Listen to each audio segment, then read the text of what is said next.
Hi hello എല്ലാവർക്കും Suja's kitchen വേൾഡിലേക്ക് സ്വാഗതം. ഇന്നത്തെ വീഡിയോ ഒരു കപ്പ് റാഗിപ്പൊടിയും ഉരുളൻകിഴങ്ങും വെച്ചിട്ടുള്ള ഒരു ബ്രേക്ക്ഫാസ്റ്റ് ആട്ടോ. അപ്പോൾ അതെങ്ങനെ തയ്യാറാക്കാൻ നമുക്ക് നോക്കല്ലേ വീഡിയോയിലേക്ക് പോട്ടോ. അപ്പോൾ അതിനായിട്ടൊരു പാൻ വെച്ചിട്ടുണ്ട്. ആ പാൻ ചൂടായപ്പോൾ ഞാൻ അതിലേക്ക് ഒരു കപ്പ് വെള്ളം ഒഴിച്ചിട്ടോ. ഒരു കപ്പ് റാഗിപ്പൊടി ഇട്ടുകഴിഞ്ഞാൽ ഒരു കപ്പ് വെള്ളം തിളപ്പിക്കാൻ വെച്ചിട്ട് അതിലേക്ക് ആവശ്യത്തിനുള്ള ഉപ്പ് ചേർത്തു. ഈ വെള്ളം തിളച്ച് വന്നപ്പോൾ നമ്മൾ റാഗിപ്പൊടി കുറേശ്ശായിട്ട് അതിലേക്ക് ചേർത്ത് കൊടുക്കുക കേട്ടോ. ഫ്ലെയിം കുറച്ച് വെച്ചിട്ട് ഇടണം കേട്ടോ. പൊടി ഇടുമ്പോൾ എന്നിട്ട് ഇങ്ങനെ ഇളക്കി മിക്സാക്കി വെള്ളത്തിൽ യോജിപ്പിച്ചെടുക്കണം. നന്നായി വാട്ടിയെടുക്കണം കേട്ടോ നന്നായി.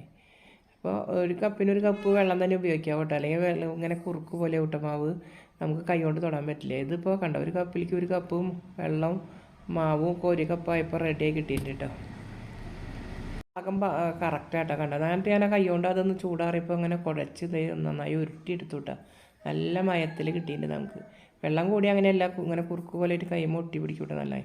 അപ്പോൾ കൈമ ഒരു തുള്ളി എണ്ണ പറ്റിയിട്ട് നമ്മൾ എപ്പോഴും കുഴച്ചെടുക്കണം കേട്ടോ. അപ്പോൾ കൈമ ഒട്ടേയില്ല. എന്നിട്ട് ഇങ്ങനെ ഇതുപോലെ വാട്ടിയെടുക്കണം കേട്ടോ പൊടി, എന്നാലേ നല്ല കറക്റ്റായി കിട്ടുള്ളൂ. അപ്പോൾ ഞാനത് 4 ഉരുളകളാക്കി മാറ്റി വെച്ചിട്ടുണ്ട് കേട്ടോ. നമുക്ക് പാൻ വെച്ചിട്ടുണ്ട്. ആ പാൻ ചൂടാകുമ്പോൾ നമുക്ക് അതിലേക്ക് എണ്ണ ഒഴിക്കുക. അപ്പോൾ എണ്ണ ഒഴിച്ചിട്ടുണ്ട്. എണ്ണ തിളയ്ക്കുമ്പോൾ നമുക്ക് അതിലേക്ക് കടുക് 1/4 ടീസ്പൂണോളം ഇട്ട് കൊടുക്കാം കേട്ടോ. അപ്പോൾ ആ കടുക് പൊട്ടി വരുന്നുണ്ട്. ഇനി അതിലേക്ക് സബോള നമ്മൾ ചെറുതാക്കി നുറുക്കി വെച്ചിട്ടുണ്ട്. ഒരു സബോള, ആ സബോള ചേർത്ത് കൊടുത്തു. പിന്നെ 2 പച്ചമുളക് ചെറുതാക്കി ചേർത്തു. പിന്നെ ഒരു കഷ്ണം ഇഞ്ചി ചതച്ച് ചേർത്ത് കൊടുത്തിട്ടുണ്ട്. പിന്നെ കറിവേപ്പിൻ്റെ ഇല ഇട്ട് കൊടുക്കും. ഇനി അതിലേക്ക് ഒരു ക്യാരറ്റ് ചെറുതാക്കി ഗ്രൈൻഡ് ചെയ്ത് വെച്ചിട്ടുണ്ട്. ആ ക്യാരറ്റും ചേർത്ത് കൊടുക്കാം കേട്ടോ. എന്നിട്ട് എല്ലാം കൂടിയിട്ട് നമുക്കൊന്ന് ഇളക്കി വാട്ടിയെടുക്കാം കേട്ടോ. സബോളയും ക്യാരറ്റൊക്കെ ഒന്ന് വാടി കിട്ടിട്ട് കേട്ടോ. ആ സബോളയൊക്കെ ഒന്ന് വാടേണ്ടത് വാട് വേണ്ട കേട്ടോ. അധികം അങ്ങനെ കരിയണ പോലെ ആക്കണ്ട കേട്ടോ. അപ്പോൾ നമ്മുടെ ക്യാരറ്റിൻ്റെ കളറൊക്കെ മങ്ങിപ്പോവും. അപ്പോൾ നമുക്ക് ഒരുവിധം വാടിയുണ്ട്. ഇപ്പോൾ നമുക്ക് ഇനി അത് ഇറക്കി വെക്കാം കേട്ടോ. ഇത്രയും വേണ്ടു, സബോളയും ക്യാരറ്റൊക്കെ ഇത്രയും വാടിയാൽ മതി. ഇനി അതിലേക്ക് നമ്മൾ ഉരുളൻകിഴങ്ങ് 2 പുഴുങ്ങി ഉപ്പൊക്കെ ഇട്ടിട്ട് പുഴുങ്ങിയതാട്ടോ. അത് ഉടച്ച് വെച്ചിട്ടുണ്ടായിരുന്നു. ചൂടാറിയപ്പോൾ അതൊക്കെ ഉടച്ച് വെച്ചിട്ടുണ്ടായിരുന്നു. അത് നമുക്ക് ഇതിലേക്ക് ചേർത്ത് മിക്സാക്കി കൊടുക്കാം കേട്ടോ. ഒന്ന് അകനെ മിക്സാക്കിയതിന് ശേഷം നമുക്കത് ഇറക്കി വെക്കാം കേട്ടോ. കണ്ടപ്പോൾ ഒരുവിധം എല്ലാതും കൂടി മിക്സ് ആയിട്ടുണ്ട്. ഇനി നമുക്ക് ഇറക്കി വെക്കാം, ഒന്ന് ചൂടാറട്ടെ കേട്ടോ. അപ്പോൾ ഒരു പ്ലേറ്റിലേക്ക് അത് ഇട്ട് കൊടുക്കാം കേട്ടോ. അപ്പോൾ വേഗം ആറി കിട്ടും ചൂട്. അപ്പോൾ ഉരുളൻകിഴങ്ങിൻ്റെ മിക്സ് തയ്യാറാക്കി നമ്മൾ തയ്യാറാക്കണതിൻ്റെ ഉള്ളിൽ ഫില്ലിങ് വെക്കാനുള്ളത് കേട്ടോ. അപ്പോൾ അത് നന്നായി കുഴച്ച് നമുക്കൊരു ഉണ്ടാക്കിയിട്ട് മാറ്റി വയ്ക്കാം കേട്ടോ. ഇനി അടുത്തത് നമ്മൾ റാഗിപ്പൊടി കുഴച്ച് ഒരേ 4 ബൗളുകളൊക്കെ എടുത്ത് വെച്ചില്ലേ, അതിലൊരു ബൗൾ എടുത്തിട്ട് നമുക്കിങ്ങനെ കൈ കൊണ്ട് ഇങ്ങനെ പരത്തിയിട്ട് ഇങ്ങനെ പറ്റാവുന്ന കനത്തിൻ്റെ തരത്തിൽ കനം കുറച്ച് പരത്താട്ടോ. അധികം നല്ലോണം കനം കുറച്ച് പരത്തരുത്. അതിൻ്റെ ഉള്ളിൽ ഫില്ലിങ് വെച്ച് നമുക്ക് മൂടി വേവിക്കാനുള്ളത്. അപ്പോൾ പൊട്ടുട്ടാ. കാരണം ഒരു മീഡിയം കനത്തിൽ കനം കുറച്ച് ഒരുവിധം പരത്താം. എന്നിട്ട് നമുക്ക് മാറ്റി വയ്ക്കാം. അതുപോലെ 4 എണ്ണം ഇതുപോലെ പരത്തി ഇങ്ങനെ റൗണ്ട് തന്നെ നമ്മൾക്ക് കനം കുറച്ച് പരത്തിയെടുക്കാം കേട്ടോ. ഇനി അതിൻ്റെ ഉള്ളിൽ വയ്ക്കാനായിട്ട് നമ്മൾ ഉരുളൻകിഴങ്ങ് റെഡിയാക്കില്ല, അത് ഇങ്ങനെ 4 എണ്ണത്തിലേക്ക് 4 ഉരുളകളാക്കിയിട്ട് ഇങ്ങനെ വെക്കുക കേട്ടോ. കണ്ടോ, അങ്ങനെ ഉരുട്ടിയിട്ട് നല്ല ഉരുള പോലെ ആക്കി വെച്ചതിൽ ഒരു ഉരുള എടുത്തിട്ട് നമ്മൾ പരത്തി വെച്ച റാഗിയുടെ ഇതുണ്ടല്ലോ അതിലേക്ക് ഇങ്ങനെ വെച്ച് കൊടുക്കുക. അതിൻ്റെ ഉള്ളിൽ ഇങ്ങനെ വെച്ചിട്ട് ഇങ്ങനെ മൂടുക കേട്ടോ. ആദ്യം നടുഭാഗം ഇങ്ങനെ അമർത്തി യോജിപ്പിച്ച് കൊടുത്തിട്ട് 2 തല ഇങ്ങനെ മടക്കി വയ്ക്കുക. കണ്ട, അതുപോലെ നല്ല ഭംഗിയിൽ പൊട്ടാത്ത തരത്തിൽ നല്ല മാവ് നല്ല സോഫ്റ്റായി കിട്ടിയ കാരണം പൊട്ടണമെന്നില്ല കേട്ടോ. നല്ല ഫില്ലിങ് നല്ല ഭംഗിയിൽ കിട്ടുന്നുണ്ട് കേട്ടോ. ആക്കിയതിന് ശേഷം ഇനി അത് ഒരു വാഴയില എടുത്തിട്ട്, ഞാൻ വാഴയില വാട്ടി വെച്ചിട്ടുണ്ട് കേട്ടോ 4 ഇല. അപ്പോൾ അത് എടുത്തിട്ട് വാഴയില ഇങ്ങനെ പൊതിഞ്ഞ് വയ്ക്കുക കേട്ടോ. അങ്ങനെ ഒരു തലയ്ക്ക് ഇങ്ങനെ പൊതിഞ്ഞ് മടക്കി വയ്ക്കുക.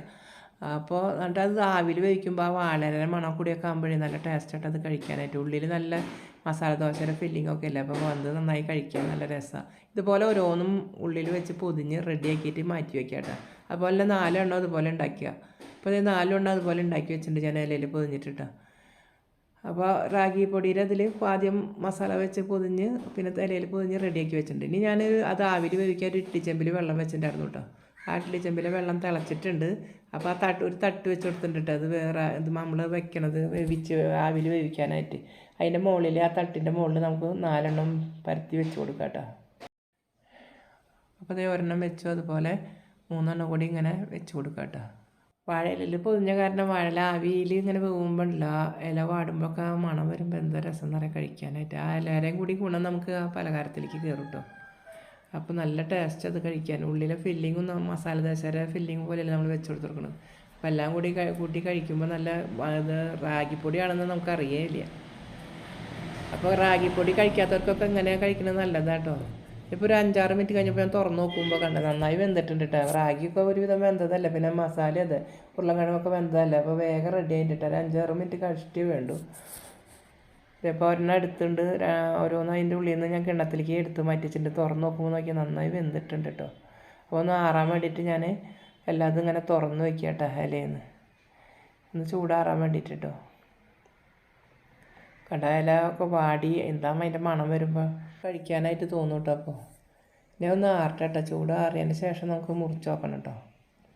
അപ്പോൾ 4 എണ്ണം റെഡി ആയിട്ടുണ്ട് കേട്ടോ.